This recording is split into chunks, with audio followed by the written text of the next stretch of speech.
Hi, I'm Leni. I'm 35 years old, and I was diagnosed at the age of 9 with chronic kidney disease. And by the time I was a teenager, we'd heard as a family that I needed to have a transplant. So today I'm joined by my glorious mother, and we're going to talk a little bit about how to live well with kidney disease.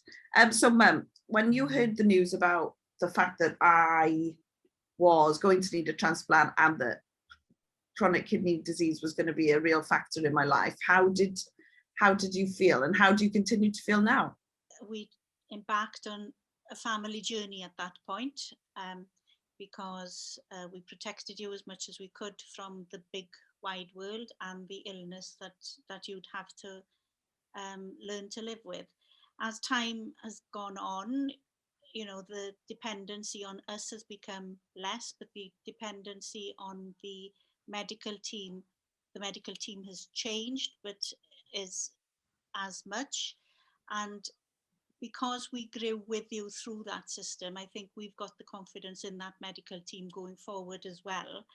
And I think it's fair to say that probably the most difficult thing for me as a mother was having had you so close up until the age of 16, 17, and very close during the time of dialysis, was then once you had the transplant to actually let you go, because you wanted to fly you were going to do, and that letting go was the most difficult thing. I don't really remember much about being sort of 9 years old when I got the diagnosis, but I do have this one vivid memory of the doctors, fair play to them, and the amazing staff at the children's unit in the Heath, taking the time to make sure that I understood what was going to happen in the future. And I remember this teddy bear where they would show you where your kidneys were on the teddy, and how that in the future I would need a new kidney, and it would go into my body here and all would be well and I would feel better. Yes, because they took us through the stage of dialysis when you were a young adult, if you like, at the age of 15. They took us through those stages, and I think you've touched on it there, the fact that they explained things to us and reassured us that things, there were going to be problems, but they were all solvable problems. And dialysis is not a walk in the park for anybody. And it's just a means to keep you alive in the interim until the transplant came along. And there were some very dark times during the dialysis. There's no getting away from that. But do you have any fond, funny, silly memories of being on dialysis? Yeah, I remember it being a massive family affair. So setting up the dialysis machine every night, because I was on it for 10 hours through peritoneal. And I also remember once when we'd woken up and we were late for school, probably because we were late hooking onto the machine the night before. And we'd forgot to clamp out the waste pillow, as we called it, where all of the fluid drains out after the 10-hour cycle. And when we got home after school, I do remember walking in and being quite tired because I'd been to school and normally I'd have a nap at that time. And I'd come in and there was a big leak coming from the ceiling. And of course I had to go and nap. So I couldn't deal with that. But you guys had to deal with the fact that the waste pillow had leaked all the way through into the living room below. And it was all sticky, and like I remember it being on the PlayStation and on the sofa. And as I recall, normally we used to empty that bag every morning, but we were so late. Yes, okay, that was a highlight. Any more? I also remember the fact that I got a TV in my room, which you said, I remember when I was a kid, you know, much younger, you said, no child of mine will ever have a TV in her room. Yet there I was, Queen of Sheba, with a TV in my room, because of course I was on dialysis for such a long time every day. And me and my brother having remote control wars, because he was downstairs trying to watch Takeshi's Castle, and I was upstairs trying to watch Dawson's Creek. And whoever could turn the channel on the quickest and hold their thumb down would win. So I'd be sat there for, 45 minutes or however long Dawson's Creek is, with my finger firmly pressed down on the remote control going, I will watch this whole episode and he won't beat me. And that's the thanks he got for being part of the team that sent it. But as I said, you know, that was an interim period to your transplant. And then the call came at 3 o'clock one morning and off we packed, the machine and you were very grumpy, as I recall, into the heath for the transplant. And that's when we were introduced to the bean, as you like to call him. Yeah, my kidney. Yeah, the bean's been with you now for 19 years. Yeah. And we've been on several adventures in that time. What would you say are the highlights? Oh, wow.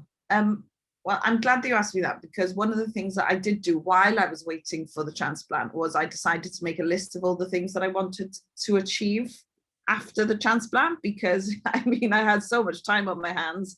And on the list, there was things like very simple things like going out with my friends, going to a gig, but also more ambitious things like going skiing, or probably the most ambitious thing was traveling the world. And when I was 28, so not that long ago now, about 8 years ago, I remember picking up my diary with this list in it, after doing a long trip in South America where I'd managed to learn Spanish. I had walked Machu Picchu. I'd learned how to surf, all the adventures that you could possibly imagine.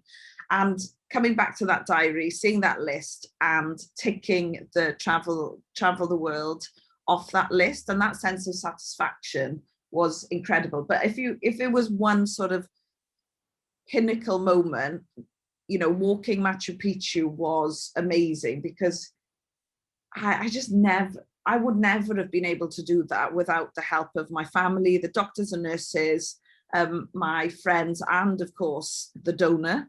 And you know, when you do massive things like that, you make sure that you make time to remember and to realize how lucky you are. The best moment so far. So far, still time to go. Indeed. If we turn the clock back to when you were 9 years of age and you're a child or you're a young adult being given this, what seems to be quite a dark diagnosis of chronic kidney disease that you'll have to live with for the rest of your life, what would be your advice to the child or the young person, and maybe the family as well? Good question, because I think it's really important to acknowledge that everybody will go through this journey differently and experience different things along the way. But some of the things that really helped me is a piece of advice that your dad, my granddad, gave, is whatever you do, listen to the doctors and nurses, because they'll get you out of hospital and out of trouble 10 times quicker than you will on your own. And if you can, take the time to learn from them as well, because the better that you know your body, the better you'll be at handling the whole diagnosis, the whole condition in general. Get a good pair of pajamas, because learning to chill out is really important. The third thing I would say is spend as much time as you can in the outdoors. Even if I'm just sat on a bench, I don't have to be, you know, doing a marathon or anything dramatic like that. Just get outside, feel the fresh air, and it will make you feel a lot better. Make a list of all the things that you can do, and potentially, if you're going to have a transplant, all the things you want to do after you've had your transplant, because the list of the things that you can do will always be so much longer than the list of the things that you can't do. Like, for example, post-transplant, you can't eat grapefruit. I mean, eating grapefruit versus walking Machu Picchu. I mean, I know which one I chose, right?